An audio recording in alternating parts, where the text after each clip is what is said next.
सिद्दीक साहब, तो मुल्क का नुकसान ही होगा। मैं हैरान इस बात पर हूं कि जो बात इन्होंने अभी की एसेट्स एंड लायबिलिटीज की, हम जानते हैं सियासतदान जब अपने एसेट्स डिक्लेयर कर रहे होते हैं तो हर कोई हंस पड़ता है कि भाई ये तो इनका तो 1 अरब से ऊपर का घर है, इन्होंने एसेट्स ही अपने मुश्किल से 5 करोड़ रुपए लिखवाए हैं। इस वक्त जो सिचुएशन है अजहर सिद्दीक साहब, how do you see this election commission of Pakistan का रोल, और क्या इस वक्त आप समझते हैं पीटीआई के खिलाफ फैसला आएगा? क्या आपने अपील तैयार कर ली है सुप्रीम कोर्ट के लिए? सर, दो बातें तो आपके सामने रख देता हूँ। एक, इस तरह का इंप्रेशन क्रिएट किया गया है कि पता नहीं पीटीआई फॉरेन फंडिंग और यानी इस तरह के हालात बनाए गए जैसे कोई मुल्क की साबियत के खिलाफ काम हो रहा है। मैं एक चीज आप लोगों के सामने रख देता हूँ, कितनी स्क्रूटनी हुई है उसमें बुनियादी तौर पर ये केस है प्रोहिबिटेड फंडिंग का। ममनुआ वैसे ममनुआ फंड से क्या मुराद है? पॉलिटिकल पार्टीज ऑर्डर 2002 है, उसका आर्टिकल 6 है, इसमें बताया गया कि आप इंडिविजुअल से तो फंड ले सकते हैं, कंट्रीब्यूशन ले सकते हैं, लेकिन ग्रुप वगैरह से नहीं ले सकते हैं। अब क्योंकि ये यहाँ इस वक्त जब फंड रेजिंग से काम शुरू हुआ तो कई कंपनी ने पैसे जमा कराए, कई मुसलमान पार्टनर से, कई फर्म के अंदर तो उस तरह से पैसे आए हैं वो टैक्स में अपना पार्ट देने के हवाले से जिन लोगों ने अपना कंट्रीब्यूशन किया उसका टैक्स में एडवांटेजेस होते हैं कि आप कंट्रीब्यूट करते हैं। वो वाला पैसा जितना भी है वो ज्यादा से ज्यादा इलेक्शन कमीशन इस वक्त सिर्फ उनको कन्फिस्केट कर सकता है। मौजूदा जो इलेक्शन कमीशन है, क्योंकि बायस है, मैं बता देता हूँ क्या क्या पॉसिबिलिटीज है। तो ये कि वो फंड सिर्फ कन्फिस्केट करेगा तो उसके बाद उसकी रिकवरी की प्रोसीडिंग है वो रूल्स, पॉलिटिकल पार्टी रूल 2002 के तहत शो कर दिया जाएगा और एक्सप्लेनेशन मांगी जाएगी कि फंड जब्त क्यों ना किया जाए। पाकिस्तान तहरीके इंसाफ के पास 2 ऑप्शन मौजूद रहेंगी। एक तो ये है कि इसको बराह रास्त वो चैलेंज कर सकता है हाई कोर्ट के अंदर भी और सुप्रीम कोर्ट। आर्टिकल 6 को भी चैलेंज करता है, जो पार्टी जो प्राइवेट लिमिटेड कंपनी या उनको रिस्ट्रिक्ट करता है, क्योंकि आर्टिकल 17 की ये मुनाफी है। अगर मुझसे पूछते हैं तो आर्टिकल 17 के ये मुनाफी है जो आप फंड अपना रोकने के हवाले से कंपनीज वगैरह को बार कर दें। और वो इसलिए है कि आर्टिकल 17 में खुद कहा है कि फंड का अकाउंट फॉर करना है, तो अकाउंट फॉर तो पीटीआई ने सारा कर दिया है, लेकिन बायस होने की वजह से इलेक्शन कमीशन इससे ज्यादा आगे जा सकता है। जिस तरह उन्होंने मखसूस नशिस्तों में आइन की तशरीह करने की कोशिश की और नशिस्तें रोक ली, वो क्या कर सकता है? वो किसी इन्वेस्टिगेशन इदारे को कहेगा इसकी इन्वेस्टिगेशन को गवर्नमेंट को भेजेगा, जनाब ये जो पैसा है ये फॉरेन फंडिंग है, बाहर से है। हालांकि फॉरेन फंडिंग तो है नहीं है, अगर फॉरेन फंडिंग एस्टैब्लिश करनी है आपको तो वो आपको आर्टिकल 17 में जाना पड़ेगा और वो सिर्फ वफाकी हुकूमत कर सकती है। पहले डिक्लेरेशन लेगी, उसके बाद वो मामला जाएगा सुप्रीम कोर्ट में।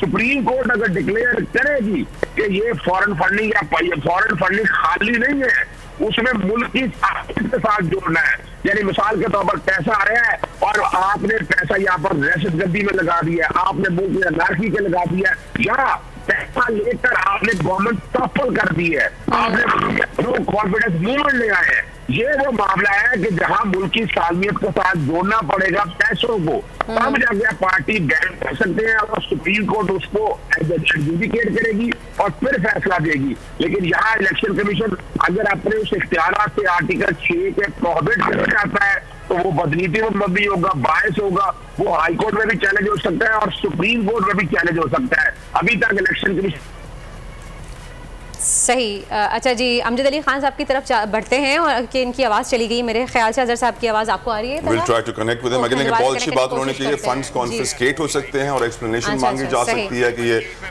पैसा कहाँ से आया। अजहर साहब जी, अजहर साहब की आवाज़ बोलिए। जी अजहर साहब, लाइन दोबारा कनेक्ट करने की कोशिश करेंगे। न्याजी साहब की तरफ आना चाहूंगा मैं। न्याजी साहब, एक बड़ा इंपॉर्टेंट क्वेश्चन अभी पैदा हो रहा है। जस्टिस काजी फायज ईसा साहब ये कहते हैं कि जजेस को जिस तरह भर्ती किया जाता है, रखा जाता है, वो प्रोसेस थोड़ा सा सही नहीं है। हम ये देख रहे हैं कि इलेक्शन कमीशन ऑफ पाकिस्तान के साबिक सेक्रेटरी ये बैठकर कह रहे हैं कि जितने भी इस गाड़ी के लीडर्स आए हैं वो डूबियस कैरेक्टर्स रहे हैं। क्या वजह है न्याजी साहब कि हमारे मुल्क के इतने अहम तरीन इदारों पर इतने अहम तरीन लोग मेरिट पे नहीं बिठाए जाते हैं, पर्ची पे बिठाए जाते हैं और फिर ऐसी सूरत हाल पैदा हो जाती है?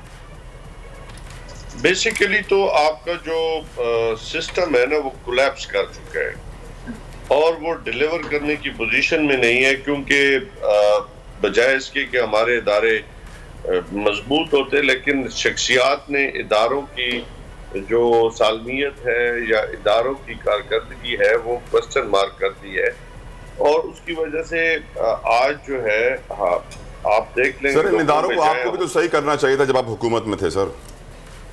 हमने तो इसलिए कोशिश की कि जितने भी इदारे हैं इंडिपेंडेंट हैं उनकी कारकर्दगी और उनकी जो एफिशिएंसी है वो बढ़ाई जा सके।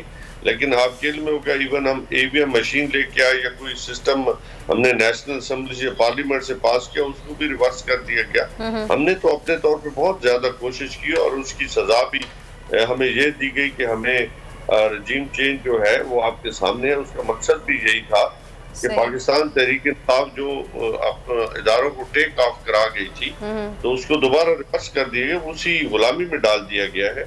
हमें इंडिपेंडेंट नहीं दिया जा रहा जो हम जिसके लिए हमने ये मुल्क हासिल किया था।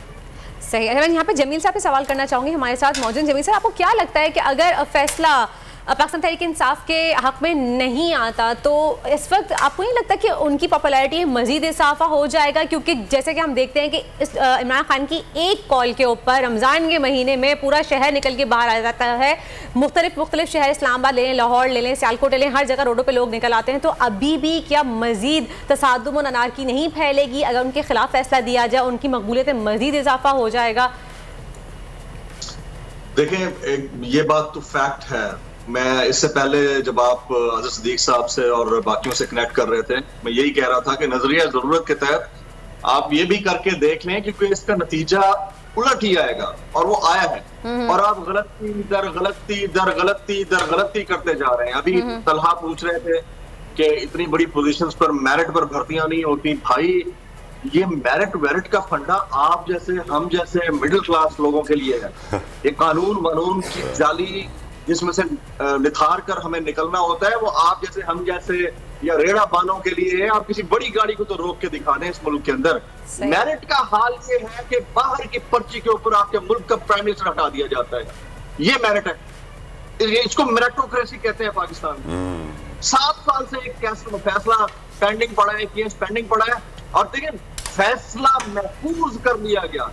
क्या मतलब कोई सोने की कान थी जिसको आपने महफूज कर, और वो भी 21 जून को फैसला महफूज किया गया। जुलाई खत्म हो गया, अगस्त लगने वाला है, तो रातों रात एकदम से ख्वाब आ गया और सुबह उठ के जिन्होंने कहा कि हम फैसला सुना देंगे। जमील, फैसला महफूज होता है, इंसाफ महफूज नहीं होता है। इंसाफ होगा तो महफूज होगा ना। तो कि हमारे यहाँ कानून selective interpretation of the law है, decision selective interpretation of the decision है।